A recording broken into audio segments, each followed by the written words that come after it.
Assalamualaikum warahmatullahi wabarakatuh. Sabahul khair anak-anak soleh-soleha. Good morning. How are you today? Saya rasa semuanya sehat dan baik-baik saja. Baik anak-anak soleh-soleha. Before we starting our lesson today, let's say basmalah and pray together. Bismillahirrahmanirrahim. Raditu billahi rabba wa bil islami dina wa bi muhammadin nabiyya wa rasula. Rabbi zidni ilma warzuqni fahma waj'alni minas salihin. Rabbi surah li sadri wa yassir li amri wahlul 'uqdatam min lisani yafqahu qawli. Amin. Baik anak-anak soleh-soleha, pada pagi hari ini kita akan mempelajari tentang tema 3, subtema 2 tentang wujud benda pada pembelajaran 1 dan 2. Baik anak-anak soleh-soleha, apakah sudah siap? Are you ready to study now? Jawabnya apa? Yes, I am ready. Oke, kita mulai. Wujud benda. Setiap benda pasti memiliki wujud. Wujud benda yang pertama yaitu padat. Terus yang kedua adalah cair. Dan yang ketiga adalah gas. Nah, contoh, perhatikan video berikut ini. Benda padat contohnya adalah seperti tas, buku, dan pensil. Nah, kemudian benda cair. Benda cair biasanya yang sering kita temui adalah air dan minyak. Kemudian gas. Contohnya balon udara dan gas hidrogen dan juga gas untuk memasak. Selain memiliki wujud, ternyata benda juga memiliki ciri-ciri. Ciri-ciri yang pertama yaitu memiliki massa. Apa itu massa? Massa adalah banyaknya bahan penyusun yang terdapat dalam benda. Nah, ciri yang kedua yaitu memiliki volume atau volume. Volume sendiri artinya adalah ukuran ruang yang ditempati oleh suatu benda. Tahukah kamu, berat dan massa mempunyai perbedaan? Massa benda di mana-mana sama, namun berat benda dapat berubah-ubah tergantung gaya tarik bumi di tempat itu. Gaya tarik bumi disebut juga gaya gravitasi. Contohnya massa. Contohnya, massa tubuh di bumi ataupun di bulan sama. Namun, berat tubuh di bumi dengan di bulan berbeda. Berat tubuh astronot di bulan lebih ringan daripada di bumi. Dalam percakapan sehari-hari dan hitungan matematika, orang sering menyamakan istilah berat dengan massa.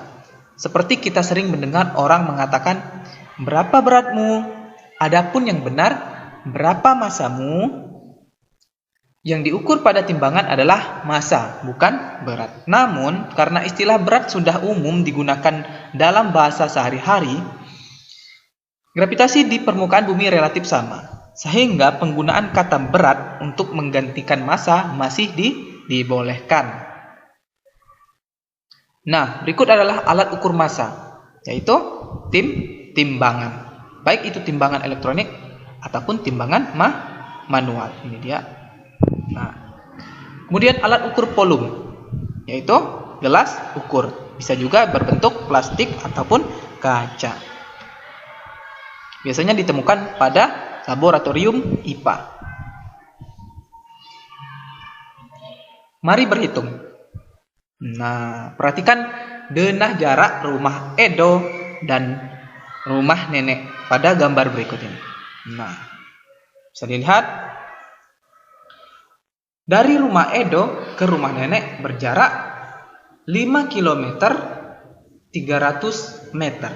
Nah, kemudian dari rumah Edo ke kebun binatang berjarak 1.500 523 meter. Perhatikan cara penyelesaian matematikanya.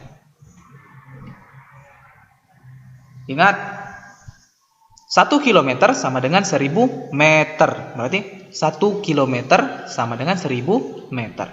Nah, jarak rumah Edo ke rumah nenek 5 kilometer 300 meter. Berapa jarak rumah Edo ke rumah nenek dalam satuan meter? Berarti dirubah kilometer dirubah ke meter. 5 kilometer ditambah 300 meter. Berarti 5 kilometer sama dengan 5.000 meter. Kenapa 5.000 meter? Karena 1 kilometer sama dengan 1.000 meter. Berarti kalau 5 dikalikan 1.000 berarti 5.000 meter. Nah, kemudian 300 meter. Tetap ya, karena sudah berbentuk satuannya meter. Jadi 5 km ditambah 300 meter sama dengan 5.000 meter. Yang ini tadi dipindah 5.000 meter ditambah 300 meter. Berarti 5.300 meter. Nah, jarak rumah Edo ke rumah nenek adalah 5.300 meter. Coba kita hitung jarak rumah Edo ke kebun binatang. Jarak yang harus ditempuh Edo dari rumah ke kebun binatang yaitu 1.523 meter. Berapa jarak rumah Edo ke kebun binatang dalam satuan kilometer dan meter? Berarti harus dirubah ke kilometer dan meter. Berarti 1.523 meter dirubah ke kilometer. Ingat. Nah, 1.000 berarti 1.000 meter sama dengan 1 kilometer. Berarti 1 kilometer. Nah, sisanya 523 berarti sudah meter. Berarti 1 kilometer ditambah 523 meter. Gimana Ananda Soleh-Soleha? Apakah sudah bisa dimengerti? Nah, kita lanjut.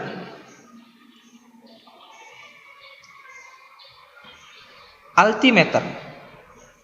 Alat ukur ada bermacam-macam, baik jenis maupun kegunaan. Altimeter adalah alat yang digunakan untuk mengukur ketinggian suatu titik dari permukaan laut.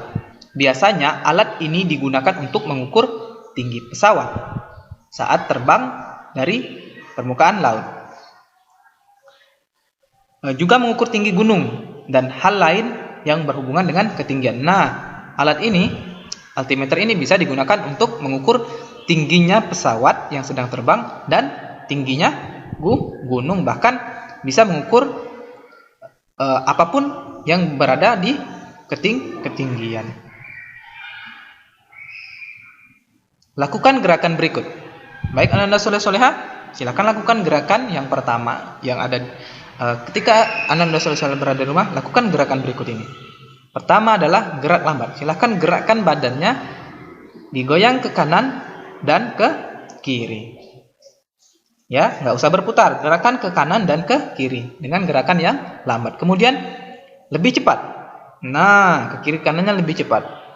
Kemudian berputar.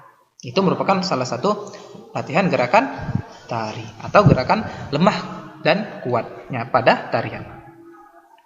Dengan melakukan gerakan tadi, kamu dapat membedakan gerak kuat dan lemah. Dalam tarian, selain gerak tangan, ada juga gerakan kaki. Gerakan tangan dan kaki harus selaras dengan irama yang mengiringi. Jadi, ketika kita menari, maka gerakan tarian kita harus sama ketukannya dengan musik atau irama.